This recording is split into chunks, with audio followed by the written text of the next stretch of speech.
இன்றே டவுன்லோட் செய்து உங்கள் ஃபேவரட் ஷோக்களை என்ஜாய் பண்ணுங்க. அப்பவே நான் அம்மா கிட்ட கெஞ்சி கேட்டேன், அம்மா நம்மள நம்பி நிக்கிற ஊர்க்காரங்க முன்னாடி நாம பொய் சொல்லலாமான்னு கேட்டேன்.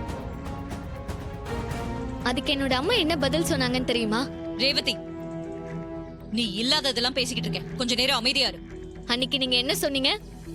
ஊருக்காரங்க எல்லாம் மரம் மண்டங்கடி, அவங்களுக்கு அறிவாவது ஒண்ணாவது, அவங்களுக்கு எதுவுமே தெரியாது, நான் என்ன சொன்னாலும் குருட்டுத்தனமா நம்புவாங்கன்னு இந்த பஞ்சாயத்தையும் ஊர் மக்களையும் எவ்வளவு கேவலமா பேசுனீங்க. அதெல்லாம் இல்லன்னு சொல்வீங்களா?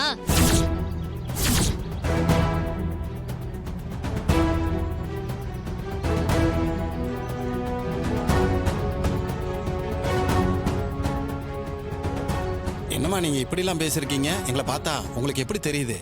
இல்லங்கய்யா, நான் அப்படிலாம் எதுவுமே சொல்லல. என் பொண்ணு யார் பேச்சையோ கேட்டுட்டு இப்படி எல்லாம் போய் சொல்றான். இல்ல, நான் சொல்றதுதான் உண்மை. என் அம்மா எனக்கு கொடுத்த நெருக்கடியாலதான் என் மாமாவோட என்னால வாழ முடியாதுன்னு நான் போய் சொன்னேன். ஆனா இப்ப இந்த பஞ்சாயத்து முன்னாடி நான் மனசார சொல்றேன், என்னால என்னோட மாமா இல்லாம வாழ முடியாது. இனி நான் அவரோட மட்டும்தான் வாழ்வேன்.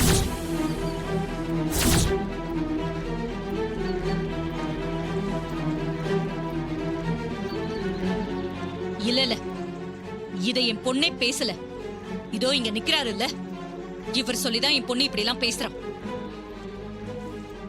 அன்னைக்கு ரேவதியை மிரட்டி பஞ்சாயத்துல என்ன வேண்டான்னு சொல்ல வச்சிங்க, அதை நான் ஏத்துக்கிட்டேன்ல. இப்போ அதே பஞ்சாயத்துல வச்சு அவளுக்கு நான் வேணும், என் கூட வாழணும்னு சொல்றான். அதையே நீங்க ஏத்துக்க மாட்டேங்கிறீங்க. கேட்டா நான் அவளுக்கு சொல்லி கொடுத்து பேச வைக்கிறேன்றீங்க. பஞ்சாயத்துல பேசும்போது கொஞ்சம் கவனமா பேசுங்க. பஞ்சாயத்துல நான் எப்படி பேசணும்னு நீ எனக்கு சொல்லி தரியா? போத நிறுத்துங்க.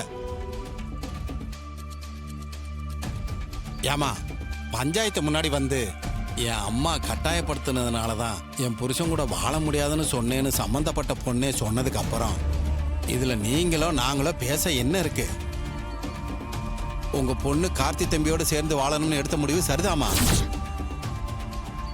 அந்த பொண்ணோட முடிவு தான் இந்த பஞ்சாயத்தோட முடிவும்.